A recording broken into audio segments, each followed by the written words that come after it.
Hi, I'm Damon Frank, and you're listening to the Recovered Life Show. Every week, we bring you a Recovered Life discussion all about how to get unstuck in areas of your sobriety that are keeping you from living your best recovered life. Remember, addiction is a life-threatening condition, and the information in this discussion is provided as a resource only and is not to be used or relied upon for any diagnostic or treatment purposes. This is not a substitute when professional diagnosis or treatment is needed. Now, let's jump into the discussion. A few times or maybe every week or every day in their recovery that they feel that they might be stuck, right? You've hit an issue, everything's gone well, you've hit an issue, and now you're trying to get past that issue, right? And you feel that you're stuck. So every week we tackle a subject within the whole stuck area. And today we're going to be talking about problems with accountability. And I think this is so great because, look, as we enter into recovery, we might not have been a person that had accountability. We maybe never were, right? Maybe because of our addiction, we were not the people that could be counted on.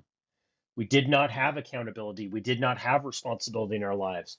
But as we go through sobriety and as we go through the journey, accountability becomes more and more and more important. So we're going to tackle that today. If you feel you have a lack of accountability or you had a lack of accountability and you've repaired that, we're going to dive into tips and scenarios and feelings all around the accountability subject. So, I wanted to kind of start off this by just looking at my own life. I was somebody who, I was pretty high functioning. I was in my 20s. I was a college student. I was doing things, right? But what happened as my drinking career progressed, I did not do what I say I was going to do a lot of the times, right? I would say, listen, I'm going to do this, or I'm going to show up at this class, or I'm going to show up for these people. And I became, over a period of time, somebody who lacked accountability. And, I think I knew that at the time, but was doing the best I could just to manage being an alcoholic day to day, right? So everybody knows that's listening to this that has suffered from an addiction issue. We know that as you get into your addiction, everything else starts to fade away. And then when you're suddenly struck sober and you are trying to rebuild your life, accountability becomes one of the main building blocks that's going to carry you to where you want to be. One of the big things, I would say the big gift of having long-term sobriety is just the accountability of showing up for myself for several decades and not picking up. And sometimes that's it, right? Like I've failed sometimes in business things that I've wanted to do or relationships or other things, but I just showed up. So the accountability of just showing up and doing what I could do and staying sober, that's been the big thing in my life that I look back on and say, where have I had the biggest shift in my accountability? Now, there's been other areas, and we're going to bring people up to the stage because we want to hear about your issues with accountability, where you're at now. Is there something in your life that you don't feel that you're being accountable for? That's a big one. I know everybody has that. Mine has been trying to get up earlier and earlier and earlier. And I feel like I always blow past the alarm. I'm not doing what I say that I'm going to do. Now, that might sound like a simple thing, a half an hour here or there, 15 minutes here and there. But for me, it's important because I want to be the person who does what I say that I'm going to do. I always like starting off the Unstuck Room with really defining what the topic is, right? And the definitions between. One of the big discoveries I found in recovery was a dictionary. And I looked up accountability and it says the fact or condition of being responsible, responsibility, right? How are you handling this in your recovery? Let's open up this discussion. Listen, a couple ground rules, guys.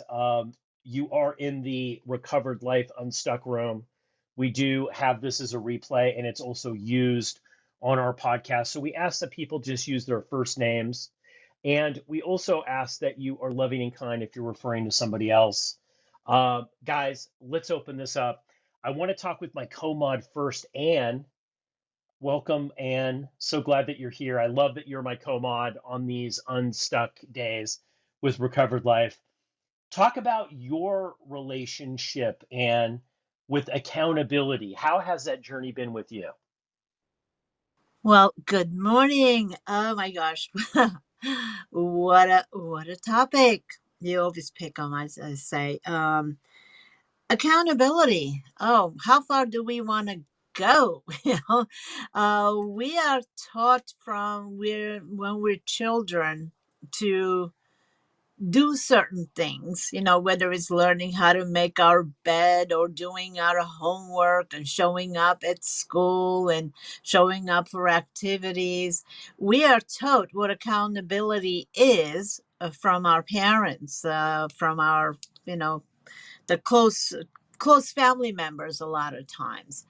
And our perception of what accountability is actually comes from that. Did mom and dad do what they said they were going to do? So a lot of it comes from that. Then we build on it. And then when you add addiction to it, the pain and the confusion of, not being able to do what I say I'm going to do for myself. And for me, it was like, yeah, I know I need to do certain things. I know I need to go home at a reasonable time so I can show up for work. I know I need to show up. All of that started, it was a compounding, it was like, oh my God, I just don't know. I couldn't even trust myself after a while. But here's what I found out after I came into the program. A lot of it when I started looking at myself. Well, when I was out there, um, I was a chameleon. Why would I want to be a chameleon? Well, it wasn't because I just loved being a chameleon. I was trying to fit in.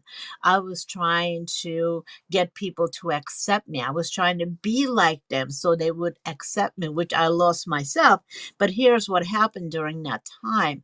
I would say yes to things, whether I could do them or not, because at the moment it was like, oh, that's a good idea, I can do that, I can commit to that, because I wanted them to like me. Whether it was something I wanted to do or not didn't usually come into, the whole discussion that I was having inside my head. It was like, oh, this is important to me, I need to say yes. Well, you say yes to everything, you can't do everything. And it was just chipping away, because I couldn't show up for myself. I could not take care of myself the way I thought I was going to. I couldn't show up for other people. So little by little, the whole accountability aspect of it, the line was so blurry, you couldn't even see it, right? Part of it was, I couldn't even get up early enough to go do the things I was supposed to do, whether work or for personal. So this is kind of that's how it showed up in my life over the years. So I'm going to toss it back to you, because I know we're going to talk more about how do we manage that? How do we become accountable, for ourselves and others? So back over to you there, Damon. Absolutely, Anne. Thank you so much for your insight. I love this topic, because I believe that, accountability is one of the key tent poles, if you will, to growing your life in recovery, growing the life you want, your best recovered life. And this is the key. You can grow whatever you want in recovery. You can do whatever you want to do as long as you want to be accountable for it, right? So, I put together some things that I have worked on with my clients, in the recovery space with accountability. Now, here's the thing. I think that if you are taking a business class, right, or you are in a company, they have a different look on accountability, maybe, than somebody that is in recovery. I believe that people in recovery struggle with this for different reasons, right? So what I did is I put down, four little areas that I wanted to discuss before we bring people up here about about accountability and how to get accountability. And these have worked for me personally, and I've also used them with my clients. And the first thing that I want to say about this is clarity, right? Number one is clarity. I think a lot of people are not accountable because they're not clear about what they say they're going to do and what they want. This is huge. And people just go right by this and they move on to the execution part or what they're not doing part and who's going to be responsible part and who's holding me accountable part when they don't even know what they want. Look, I've said it on the Unstuck Room. I think the biggest thing with alcoholics and people in codependency, people that are recovering from any type of addiction, the biggest problem that I see that people face, because I've faced it, was the being upset that they're not getting what they don't know that they want. And this is big. They're looking around, they're saying, I'm not getting that, I'm not getting this isn't working for me, but they don't even know what they want. We don't even know what we want. So why are we upset about something we don't even know that we want? And this is huge. So clarity, I believe, is the big takeaway here. Clarity. Get clear, get specific about what you say you are going to do. Now, let me talk a little bit about the clarity thing here, that I think that this is really important. When I first got sober, I thought that I did what I said I was going to do. And for the most part, I think I tried. But I didn't have the mental fortitude at that time to carry through a lot of things. And I realized I was saying a lot of things that I was going to do things, but I would not do it. I'd say, yeah, I'll show up there. I had no intention of showing up there. Yeah, I'll do that, or I'll pay this bill on time, or I'll do this project, or I'll complete this coursework, or I'll do whatever, right? But really, I was just talking. And a lot of people in recovery do this because we've had to spend part of our lives really kind of just keeping the ball moving so it didn't all come crashing down. So what I did with the clarity is I started to get real. I started to realize just small things. Like I'd tell this person, "Yeah, I'll see you at that meeting." I knew I wasn't going to that meeting. I knew I had other plans, but I didn't want to be uncomfortable. So I started to write down anytime that I said I'd do something, I'd write it down on a 3x5 card and I put it in my pocket. If I couldn't do it, I'd call the person up and say, "Hey, you know what? I made this commitment to you and I couldn't do it." And a lot of times they'd say, "Oh, well, we didn't know if you were going to go anyway." I said, "No, I made the commitment. I said I was going to be there, but I can't do it." Right? Or I can do it and I'll be there. Just getting clear about what am I say that I'm going to do, what do I want, and what and just the clarity of it erased a lot of the alcoholic confusion that many people have regarding accountability.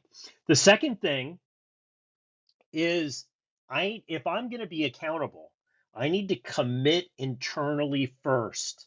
This is very like the reason why I wrote things down about what I say that I do, and I still do this to this day. Got a notebook right in front of me. The reason I do that is because I commit internally first. I say, yes, I'm going to do this. I'm going to make this happen, or I'm going to show up, or I'm going to play full out on this. I commit internally first. What happens is a lot of people say, yeah, I think I want something around there, but they're not committed to doing it. They haven't sold themselves, and then they're going to go out and try to sell other people, right? That they're going to be accountable. And this I see this a lot. We're such great salespeople in recovery. We have to sell it to ourselves first. If we don't sell it to ourselves first, what ends up happening is we can't really enroll others in our dreams. And it's hard to get to your dreams by yourself. You're going to need other people. Strangers are your friends. You will learn, right? We grow up all our life. Our moms tell us, hey, beware of strangers. Well, you know what? Strangers are going to bring you the things that you need to have your best recovered life. So you have to commit internally first. The third thing that I wrote down here is that I think is really good is to track your progress. Now, I do this with my clients, with my high performance, recovery people that are out doing it. I track their performance because it's so important tracking your performance. Now, I will make a list and I will put things on. Let's say that I make a list at 9 o'clock, but I was up at 6 doing things and I've already done them. I'll put things on the list that I've already done that day that I had internally committed to, and I'll start checking them off. One, because I want to track, I want to have wins. And that's why I would carry around 3x5 cards, especially when I was confused. I wanted wins, right? So I want to be able to pull this out of my pocket and be able to see all the things that I'm committed to doing. And I want to check them off. I want to track my progress, right? I want to track my progress. And this is huge. This really helps because it shows that you're getting somewhere. It also shows where you might need a little bit more attention. And this is big. A lot of people say, "Hey, I want to be sober and happy long term." And maybe they're in a 12-step program, but they never really quite get to that fourth and fifth step. Because it's too daunting, it's too much. Having a list and being able to track, well, you know what? I made this inventory. I'm now going to do this inventory. Just checking it off the little list, right? Now, I would carry things around with me and I would say, man, I'm committed to this. I have clarity about what I want, but I haven't taken the action. It shows me where I need to take action if I start tracking my progress.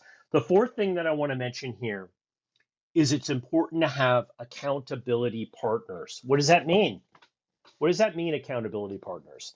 That means you need to find people in your life. Sometimes it's a coach. You hire a coach to get from point A to point Z down that trail. But many times, what I found was for me, accountability partners is I would find people in my life in recovery that had responsibility. They showed outwardly responsibility. Now, how do you pick these people? And Christina Dennis and I actually are going to do something about how to find sponsors and accountability partners, a free e-course for people because I think people pick incorrectly a lot of times. Sometimes our picker needs to be recalibrated. Sometimes we'll pick the person that we see that has achieved a goal, right? But is it necessary? It might be a little flaky to help us. No, we need to find people who are tried and true. How do you do that? Well, they always show up 5 minutes or 10 minutes before the meeting. They always do what they say that they're going to do. They have a long track record of relationships. Maybe they've been in a relationship for a long period of time, even though it's been difficult, or a job for a long period of time, right?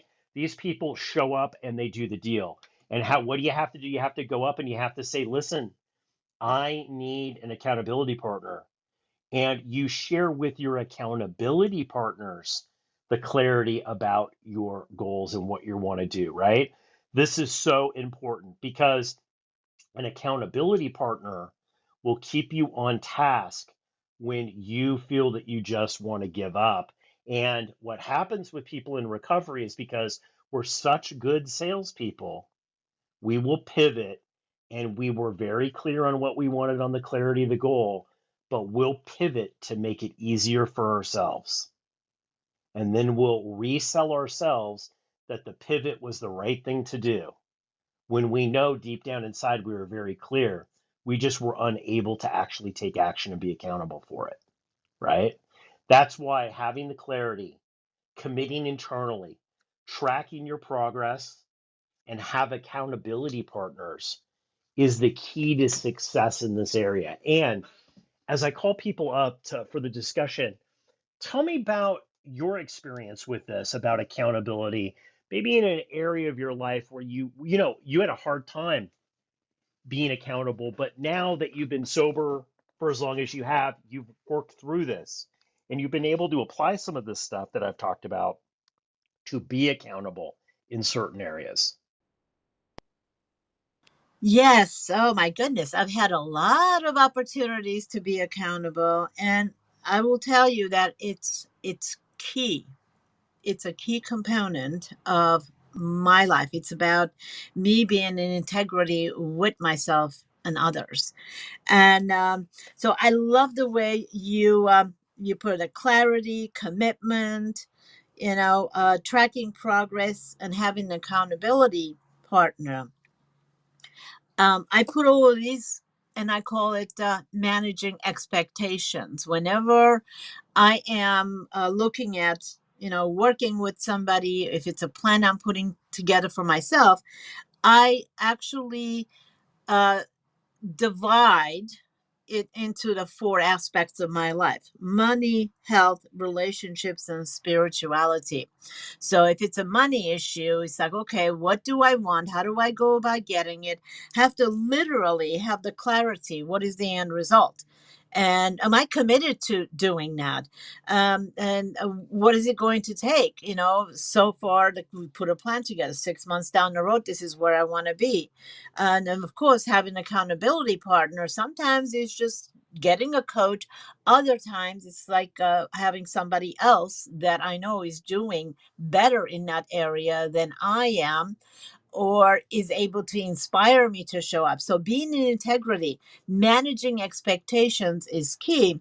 And the other thing that is super important for me is managing my own expectations of others. So if I choose an accountability a partner who is great in sobriety, showing up in meetings and doing what they're supposed to do, well, they may not be the best accountability buddy when it comes to my health.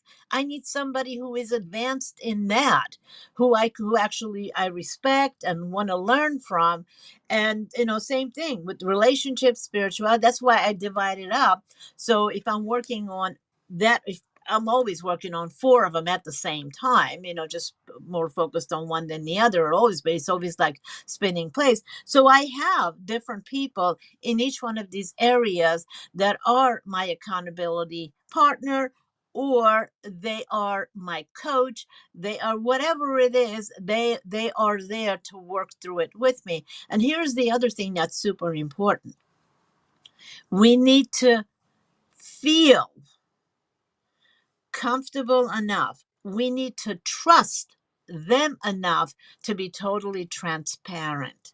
Because if we have an accountability partner who we're not being honest with, well, they're not going to be able to help us a lot, because we can lie to ourselves, we can lie to them, and where does the lie get us? Nowhere. So if you're going to choose an accountability partner, think it through. Is this somebody I respect? Do they know what I'm talking about? Are they committed to working together? And again, sometimes you can find one person that has all full of them, but there is a big but. Be reasonable with your expectations of them. So maybe you need to have two different ones. Maybe you need to have four different ones. Whatever it takes, it goes right back to managing your own expectations, and also managing your expectations with others and their expectations of you. So a lot of that shows up in tracking the progress. How are we doing? Am I meeting your expectations? Are you meeting my expectations? And being able to have that honest talk, that is a solid foundation, because we're always evolving. So I'm going to hand the mic back over to you, Damon, and let's just keep on going. I know we got some awesome people on stage that I would love to learn how they are being in integrity and managing expectations and being accountable. There we go. Absolutely. Thank you, Anne. Thanks for sharing that. I love how you're talking about picking. You are actually an expert. You are somebody that I would go to about how to pick the right people, right? Because this is really the key. I find so many times in recovery, people, and I found this with young men, right? They'll come in and they will really need to move their life forward, right? And let's say that they need to get a job, or they need to go, they need to do something financially, and it becomes very clear after the first month or two that that's what they need to do. And they will pick people to be around who are unemployed and are not doing that and are not motivated, right? And then they're wondering why they don't seem to be moving forward, right? Picking is very important. Discernment is very, very important in recovery. And, I think we kind of blow by that a lot, and we don't really talk about discernment as much as we should, but it's really, really important. Guys, I'm going to go out to the people who are here up on stage. I cannot wait to hear what they have to say about this. You are in the Unstuck room.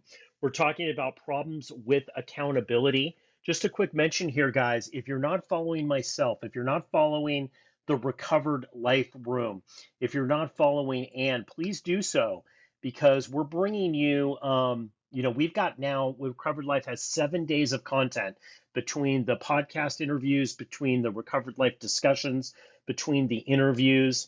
We have got a lot of stuff going on. So I put a link up there and you can become a member for free, get notified about all this stuff at info.recoveredlife.us. Deanna, so good to see you on the stage. What say you about accountability? Good morning, everybody. Thanks for holding this space. This is a great topic. Accountability. I took decent notes as you were speaking. Clarity, internally first, track your progress, accountability partners. I'm just saying that out loud so it can resonate in my own brain. I really, really liked the commit internally first. And I'll be very specific about what I'm going through right now that I need accountability in my life from myself and from others. Let's see, I think I'm 910 days sober today. And that feels like such a small number in the grand scheme of life. But all that I've done in the past 910 days has been awesome sauce. And so, where I'm at right now in my recovery is I have not driven a vehicle in 16 years, and I am in the process of getting back in the car. And part of not driving was a traumatic experience in my life that happened that I just kind of shut down. It led to a lot of different things, including drinking myself almost to death. But now I am doing so much better. My health is better. I'm holding myself accountable in small ways, and so they're leading to bigger things like getting my driver's license. So I have been able to get my permit that I passed, and I'm practicing driving. Um, but I'm scared. I'm not gonna lie. I am scared about things that honestly have nothing to do with the actual vehicle or driving. But I'm also excited. And so I'm I'm trying to cultivate the right friendships and relationships with people that can continue to hold me accountable in a nice and honest way. I'm just going to share real quick. One of the people I say real quick as I jabber on, one of the people that held me accountable that didn't even know they were doing it, and I don't even know his name. I've asked, but I forget because we talk so much, is the produce guy at my local grocery store. He asked me how I was doing one day, and I had just got my permit, and so I told him because I was so excited. And then the next time I saw him, he said, "Hey, how's the driving going?" And just him asking me that just I was like, yes, somebody cares. All right, cool. And it made me want to get in the car and practice some more. And so, because I had that feeling and it felt so good and made me want to keep going, I want to draw in more of that into my life. And what I'm also realizing, in order to draw that into my life, I have to be that for other people as well. And so I'm trying to put myself in positions where I can help other people. For one, as I yell because I'm excited about it, Christina Dennis asking me to co-moderate a room with her. I didn't think it was a very big deal months ago when we did, but now that I have shown up every time that we've done it, and there are days that I've not wanted to because of personal issues, but I say, I want to be there for Christina and I want us to do this together. And I feel good at the end after I've shown up. And so, yeah, that's where I am right now with my one of the things about being accountable and needing it for myself as well. And I'm excited. I'm excited about being accountable and having accountability partners as I learn who I want to be my accountability partners. So thanks so much for listening. I'm Deanna. I'm done. Thank you so much for Deanna. Thank you so much for sharing that. Yeah, I love your honesty about this, about, your how you're tackling the driving. I've been kind of following this as you're going along, right? As this journey, and I think it's so amazing. I was thinking about something the other day. And I actually wrote it down because I want to actually do a couple recovered life shows on it with Christina. You know, there are always things in my life that I have. There's always been a couple of things in my life that when I look at it, I just want to shut the door. I don't want to deal with it. I just really honestly, it's just like I just don't want to deal with that, right? Whatever that is, that is something different for everyone, right? And I shut the door on it. And what I found over recovery, in my recovery, is that those things keep friggin' popping up everywhere until I deal with it. It will just keep, it's kind of like a bad penny. It just keeps showing up everywhere, right? And it's so interesting. And it always shows up at a point where really I have the emotional energy to deal with it. And it's kind of God, I believe, tapping me on the shoulder and saying, hey, you know what? You can do this. Now is the time. Now is the season. I always talk about that. There's a season for things. Like a lot of people come into recovery. I read an article today that this guy came into recovery at 65 years old, right? He'd never been able to get sober, never attempted it. 65, which I don't believe is old, but he thought it was, and 65, and he got sober, right? And now he's been sober for a couple of years. And you know what? That was his season to do it. But I do believe that if God keeps tapping you on the shoulder and saying, hey, pay attention here, look at this, do this, maybe it is your season to be able to tackle it. And I know, Deanna, you have done amazing things in your recovery and you'll continue to do amazing things. And it's been real a pleasure to hear your journey along the way. And any quick comments before we go to Cecile? Well, first, Deanna, way to go. I'm rooting for you with that driver's license. And I will tell you, I used to live in New York. In New York City, you don't need a driver's license. Everything is subways and taxis. I didn't even get my driver's license until I was 40. Now, having said that, I actually drove across the 59th Street Bridge without a license and drunk. Somebody gave me the keys to their car. Why would they do that? They were as crazy as I was. Those are the people I was hanging out with. But I remember people saying in California, really? You didn't get your license until you were 40? How could you possibly survive? That was the look on their faces. So I'm rooting for you, Deanna. And I get that you're walking through it, doing it, being scared, and still doing it. Way to go. And I'm so happy that you are taking the produce guy as your accountability buddy and showing up, and that's accepting support from others, whatever that looks like for you. So way to go. And I'm done. Back over to you, David. Thank you so much. And thank you, Deanna, for being a huge part of Recovered Life. Cecile, welcome to Unstuck. We're talking about problems with accountability. What's your opinion on Yeah, that? thank you for the topic. It is. I just had to come up on stage.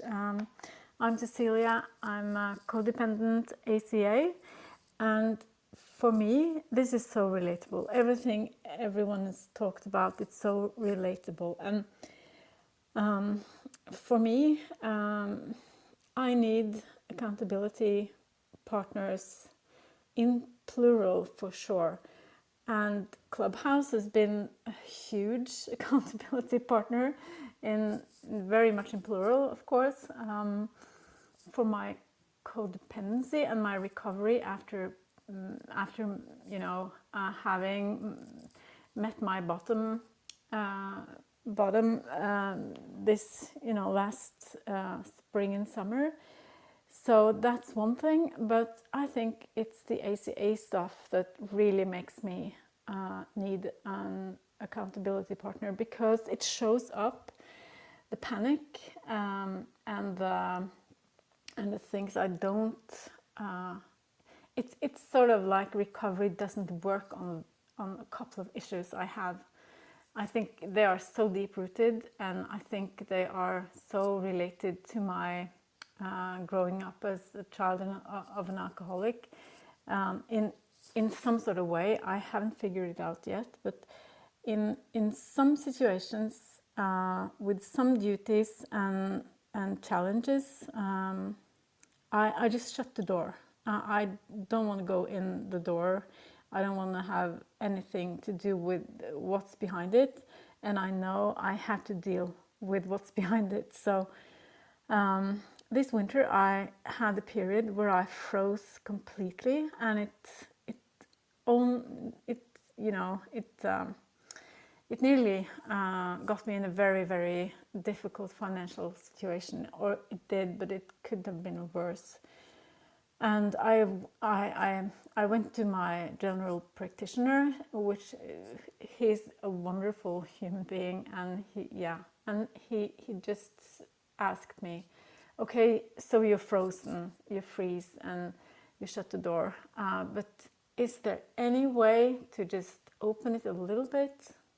And then I came to think about my friend who's also talked about the same issues. And then we made this pact, me and my friend, and we have been Zooming, doing these horrible duties, challenges together, step by step, baby steps by baby steps. And she has become, she's my best friend and now accountability partner. So it just really works, and it was nearly pathological the way I shut that door. And yeah, and yes, another point, and then I'm going to end. It's while you were talking, I suddenly realized that in that situation when I've shut the door, I'm really not near able to self-soothe. And that has been a huge thing for me in recovery, to learn how to self-soothe.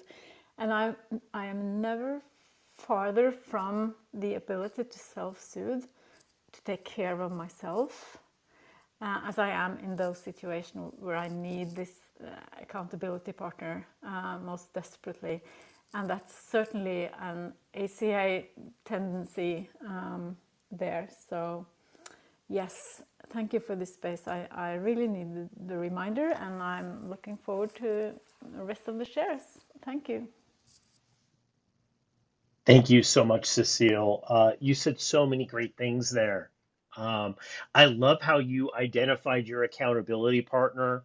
You went out to them and you're creating this relationship based on that. I love that because it's so important to have people in your life as a sounding board.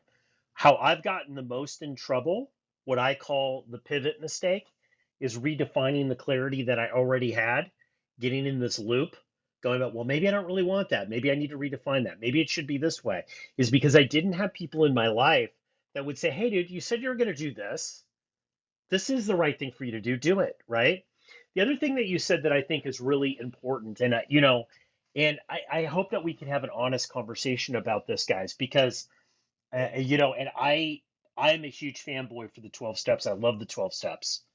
And they totally saved my life. But here's the reality that in my personal experience, okay, and I know this isn't everybody's personal experience, but my personal experience, there were certain things in my life, like codependency. Let me just give you a good example. That the 12-step program that I was involved in, the community that I was involved in, it didn't help me. It actually made it worse. And I had this silent voice in me saying, this isn't the right path. This isn't the right path for this particular thing that I was dealing with. And I kept kicking it down the road, kicking it down the road, kicking it down the road. And I needed to go get actually a therapist, some professional help to deal with it. The answer wasn't there, right? And I think a lot of times what happens is we trap ourselves if we're in 12-step groups by thinking that it's going to be able to handle everything. And I had people in my life telling me, no, you could apply the 12 steps to everything that you do. I can, and it was successful to a certain degree, but it's not what I needed to really get to where I needed to go in this particular area. There's a couple areas that I'm thinking about that I had prolonged suffering because the answer wasn't there. And internally, I knew it, but I was listening to other people that maybe didn't have the expertise. And I think it's super important, guys, that to recognize where that's really going to be successful for you and where you might need other help. We talked about we've we've had shows, and if you're new to Recovered Life, go to, if you click the link above or go to info.recoveredlife.us, you can get access to the podcast. And we've had shows about all kinds of stuff that has just been amazing, like Stacey Danford talking about character defects and trauma, how the word character defects might not actually be the word, might not be the path if you have trauma for healing in that area. And I say all this being a huge fanboy for the 12 steps. It's amazing. It saved my life. And I get a lot of flack when I say stuff like that, but I'm a big promoter of 12 steps. I think it's amazing spiritual technology. But there are some things that the recovery process, as it's generally served, isn't the meal you need to get to where you need to go down the path, right? So I applaud you for really exploring those options, Cecile, and playing full out in your life. And what say you about some of the stuff that Cecile said? She said it so succinctly. I love her perspective on it. Yeah, I so love the clarity you have about yourself, Cecile. And to the same point that Damon just pointed out is knowing who is the right person and investing your time to build relationships, figuring out what is, learning more about them is one part of it. That's what I do. I want to know more about it. Something may feel right about a person, but investing time to say, is this somebody that I want to be supported by, is super important for me. And Damon, I also agree with you. I have, over the years, I'm one of the people who say, there's never been a challenge in my life that one of the steps did not apply. Now, having said that, there have been challenges in my life that while the step may apply, I needed some advanced support. Like early in sobriety, I did go for counseling. I did have a therapist, if you will, because there were some things that I needed to understand, the meaning deeper down inside. And so I think that awareness, in what we need. One is being able to be honest. The other is too, I had to give myself some grace. Just because I was aware there was a challenge in one area doesn't mean I was emotionally ready. Awareness comes first. There is something I need to take a look at. Then is it the acceptance of, okay, I need to move into action. You heard me say this, AAA, awareness, acceptance, action. And so sometimes awareness takes a little bit longer to take root before it's acceptance that I need to take action now. So, and I know I was hard on myself about certain things. It was like, oh, I know there's a problem. I need to do something now. Well, no, I don't. If I'm not ready to face it, then, I'm not going to be all in. I'm not going to be diving in to see the clarity. I'm going to go only so far. And that doesn't really help because then I have to go back and uncover, go through it again. And that's fine too, because sometimes, like they say, the layers of the onion, it takes, a few different layers. We don't even know it's there until one layer is going to, oh, darn, here's another one here, deeper and deeper. And that's beautiful to experience. And it's happening throughout my life, and I got over 30 days, decades of sobriety, and I'm still learning and uncovering, amazing things about myself. Right. And so, I just, those of you who are saying, "Oh, I know I'm supposed to do something and I can't do it now," or I, stop beating yourself up. Make a decision. Am I going to do it now? Do I want to do it now? Or make a decision to do it next week, next month, whatever it is, but stop beating yourself up in the 30 days that you're not going to do anything about it. That has helped me because usually there are a bunch of things that I'm aware that I want to do, I should do, and all that. And we can't do all of them at the same time. So prioritizing and going to get the additional help where needed. And that's huge for me, and it brings a lot of clarity and a lot of relief from the I should, I could, and all that, and it just doesn't feel good. So with that, that's all I got. I'm going to hand it back over to you there, David. And I'm so glad that you talked about grace and about cutting yourself a break. I'm so glad because I see this a lot and I've seen it with myself, so it's easier to see with other people after you've experienced it, right? Like we are so hard on ourselves. We are so hard on ourselves. And the thing about sometimes awareness will come in little bursts, right? And I see this a lot too sometimes where people will have a hard time getting physical sobriety. And then they'll decide, hey, you know what? I'm also a codependent. So I'm going to go to ACOA and I've got to go to the gym and I've got to go to and they load up so much that they're watered down and they can't focus, right? Because we feel that we've got to solve it all right now. And we don't have the faith that it's just going to unfold. At least I have been in that position. And I think it's important to take things a chunk at a time. Sometimes you're not ready. Sometimes you're just not ready. Look, it took me several decades to really focus on the codependency thing. I should have. I feel like I should have done it earlier, but I did it when I did it, right? At least I did it. And that's the key. So cutting ourselves a break, we could be so hard on ourselves that we could pull out and track those goals, right? We could see the progress that we had and we say, well, that's not good enough. Although we've gone from 0 to 100 in a week and we're now actually executing and doing things, we're so hard on ourselves. And that keeps us stuck, guys. That does keep us stuck. I love, Anne, that you mentioned grace. We have to have some forgiveness for ourselves to be able to give enough room and air and breath so that we can actually accomplish things in our lives. We're not perfect, and I don't think God got us sober to be perfect. I think God just wants us to be sober, be happy, and play full out. Michelle, welcome to Recovered Life Discussions in Unstuck. We're talking about problems with accountability. What say Hi. you about that? I'm sorry. I guess I was unmiked for a while. I don't know how long I was unmiked, but I just looked down and I was unmiked. Wow, this is a great discussion. I love what you said, Damon, about the keeping track of what you've done. That's like really important to me. I've only utilized that probably, well, I utilize it off and on, but really more steadily the last few months. And it's surprising how much you get done in a day when you write it all down and see it on paper. And that's really been a motivator for me to do that, to write down what I've done and see how that aligns with um, where I'm going, sort of thing. And the second thing was the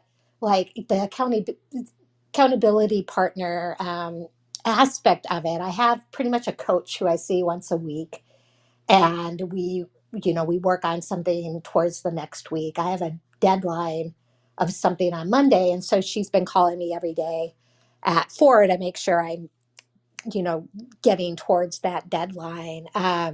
And it's I forget. These kind of rooms make me remember how important those sort of things are, for my quality of living. And it's so funny the way my brain works is this is the week I'm utilizing it the most, and it's also the week that I've questioned whether I need it or not. So um, that's just how my brain works. That wanting to be more independent and thinking I could do things on my own when I actually have a system in place that works really well. um, yeah, so those are kind of the things that hit me with the discussion today. So hi, Michelle, I'm done speaking. Michelle, thank you so much for sharing that. Look, I suffer from the Lone Ranger syndrome more than anyone. Like I believe I should be able to do everything myself. I remember there was a plumbing issue in my house, and I was able to kind of cap it off the leak, and I was super upset that I wasn't able to fix the situation. And a friend of mine said, I had no idea that you were a plumber because it's kind of an advanced plumbing issue. And I said, well, I'm not a plumber.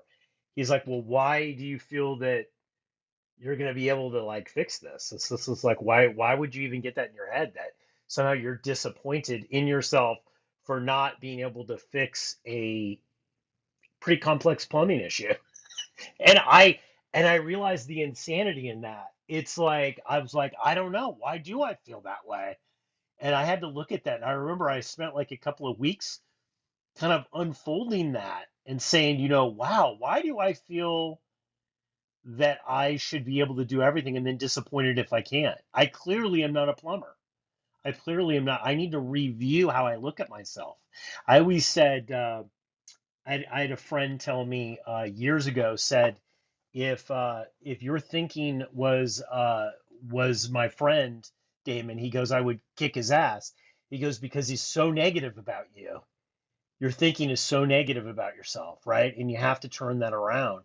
And yeah, I love it. I love the accountability. The things I need the most, I always question, do I really need this? Yeah, I probably do really need it, right? And what about you? Do you question that kind of stuff? No, no, no. I never question because I always know how to do everything just right, and it's always I perfect. knew And it. yeah, I knew it. See? yeah. Of course, I question myself, and the quote is like, the conversations we have in our heads. It's like, if somebody talked to you the way you talk to yourself, you'd punch them in the nose. Somebody talked to me the way I talk to myself. Yeah, I would, because we can be very hard on ourselves, unreasonable expectations. Yeah, I didn't know you were a plumber either, Damon. That's pretty cool. So I have to call you, just next time. Anyways, it's pretty cool. But Michelle, the thing that you pointed out is that being in a conversation reminded you the importance of your coach that you're going to be speaking with in a few days, and how you're being kept accountable and being kept on track. And, like you, sometimes I forget the systems that I have put into my life, things that work. It's just like you don't think about electricity until the power goes out. It's like, oh, damn, everything is running on that. Everything is just perfect. Or it's just so, it's one of those things. And every now and then, being in a conversation with where people point out, you do need somebody else to ask you those questions. So you are able to, for me, update my thinking, update my plans, because we're shifting and changing and growing so quickly. I need to get rid of the old tapes, as we used to say, old data in my brain, and replace it with new ones. And even though it happens automatically every time we learn something new, every time we experience something new, our subconscious does update. But if we're not conscious of the changes within us, we don't really leverage them. We don't really capitalize on them. And so every now and then, just sitting down and saying, where am I in these aspects of my life? And I always say, always look at money, health, relationships, and spirituality. The reason I do that, because those four things are easy for me to measure, right? Measuring is super important. And then being able to say, yeah, I've come pretty far in that. I'm feeling really good about this. Or, oh, over here, something has come up that I need to look into it. It's easier for me to separate them and be able to measure where I am. And it doesn't make a difference whether you're doing, 1 to 5 or a scale of 1 to 10 or, whatever. A lot of times when I'm working with my clients, where we're looking at issue, it's, the red, amber, green, red, yellow, green. Is this in place? Is this a red flag? Is this something that's urgent? If it's that, we mark it red. If it's something that's in progress, we're just working, we're going along with it, it's marked yellow. And if it's running smoothly, it's a green. But unless we actually see it, unless we talk about it, we don't always know where we are. And so that's really super important. And thanks for bringing that up, because, just you saying, I realized the importance of it, when she calls. I'm like, oh, I'm so glad I have it. That's what I got from yours. And for me, it's such an important part, because I think that I would be walking around a jumbled mess if I didn't, every now and then just take a look at and measure and see how far I've come in each one, or where do I need to go too. So it's important for me to get empowered by the progress I've made. At the same time, it empowers me to say, I do have a ways to go, but look at how far I've come. And that gives me the confidence to keep on going. Or sometimes it's like, I don't even want to do that anymore, and take it off and put something else in its place. But if I'm not looking at it, if I'm not saying, is this what I want? I'm not updating my desires, the information in my head, then I'll just keep on doing the things that maybe don't work or I don't want. And I've done that a lot, spend a lot of time on people and, projects and stuff that I don't even want. So there you go, Damon. You got the mic. Oh, I love that. And that's where coaching, I believe, really helps. I know, one of the things with accountability coaching, most of the coaching I do has around accountability, and I'm doing, for the most part, high performance people. They want to get something done, and they have a time limit in which they need to do it. They need to change their thinking and approach to it quickly. And sometimes it's interesting. Sometimes there are some people's personalities that they're so hard on themselves that a lot of my coaching is cutting them a break for themselves. Like I look at, and I'm one of those people. I have a friend who is an accountability partner in Old School, which is a men's mastermind that I put together a couple of years ago. And these are all people who have really high performing people. The average age, if you take the lowest years of sobriety and the highest, the average age is about 20 to 22 years. So it just tells you like there's a lot of really great people, have huge careers, doing big things. And, one of the things that this guy told me in my mastermind group, he shared with me, he was like, hey, you know what? You keep saying you don't get stuff done, but I see a page of stuff that you execute. He goes, you got more done in a day than I got done in a week. He's like, you need to cut yourself a break. This is unrealistic. Your thinking isn't right here. And this is the great thing with coaching and accountability partners is that many times, I find it is in the clarity part. We talked about clarity and committing internally and then tracking your progress and then having accountability partners. We talked about those four things being what you need to do to really get unstuck with the accountability issues in your life. But the key is, I think, is if you don't have the right clarity, if your thinking is warped regarding what you really want, like I've had people that I've worked with, especially young guys, they'll say, hey, you know what, I really want this car. But when I tell them, okay, look, this is what you're going to have to give up in your life to have this car, but what you really want is you like to travel, or what you really like is you like to go to 3 meetings a week at like 4 o'clock or 5 o'clock. You're going to have to work more to be able to get that car, and you can do it. But is that really going to make you happy? Is that really what you want? Or are you getting the car as a substitute, as a filler for staying away from what you really need to look at, right? And this is where coaching really helps with that. I do have to mention some notes that we had in the chat here. Katie mentioned it's easy for me to feel like I'm not progressing because of my financial stress and debt due to my responsibility and addiction. So I love the idea of tracking my progress for the day. Yes, do that. And one of the things is with I've noticed with finances, Katie, can change on a dime if you start to get clear and you start to get focused. And that is one of the things that accountability could do. Just showing up, guys, is the key to getting track on accountability. Just showing up and doing what you say you're going to do, even if it's small bites. This has been such a great hour, guys. I want to keep my commitment that we keep these on or about an hour. And do you have any last final thoughts? And also tell people how they can get a hold of you and find out more about what you're doing. You're doing some amazing things. Final thoughts. It's already been said, just be in integrity with yourself, know what you want, and stay on track, and show up the same way for others, because accountability builds trust with others. When we're accountable to ourselves, we build trust with ourselves that we are going to show up for ourselves.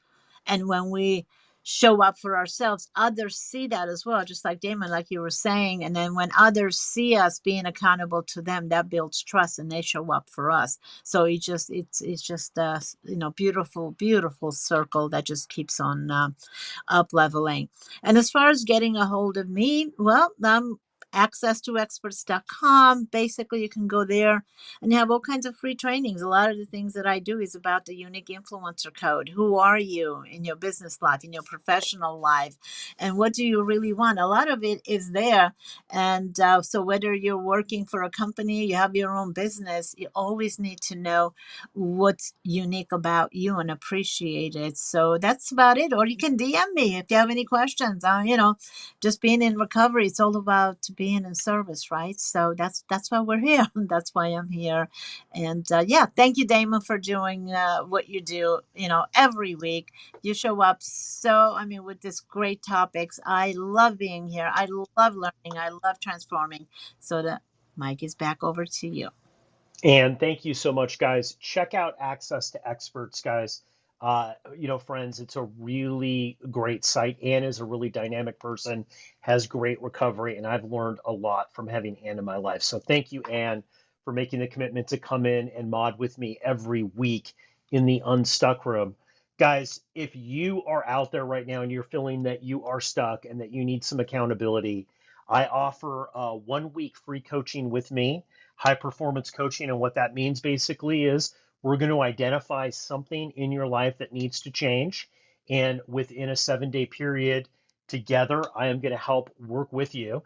And we're going to identify what that is. And we're going to move forward and make a sizable amount of progress in 7 days. You will be shocked about what you can do with the right team in 7 days. You can move your life forward and kind of start crossing off some of the things that you've put on your to-do and accountability list. If you want to find out more about that, you can go to info.recoveredlife.us. Just click on the Damon Frank picture there. It will take you to a place that you can sign up and book that call with me. Guys, thank you so much for showing up to the Unstuck Room. Everybody who shared, everybody who listened, we appreciate you. Make sure to check out the episodes of the podcast at recoveredlife.us. We have a ton of content that we're putting on all week long to help you live your best recovered life. I will see you guys on Monday on the Recovered Life discussion, where we plan our sober week. And then we've got a lot of great Christina Dennis, the Neuro Room, the Setting Healthy Boundaries room that we do. So much great stuff there. You can listen to it all on the podcast by going to recoveredlife.us. Everybody have a great day, and we'll talk to you next week.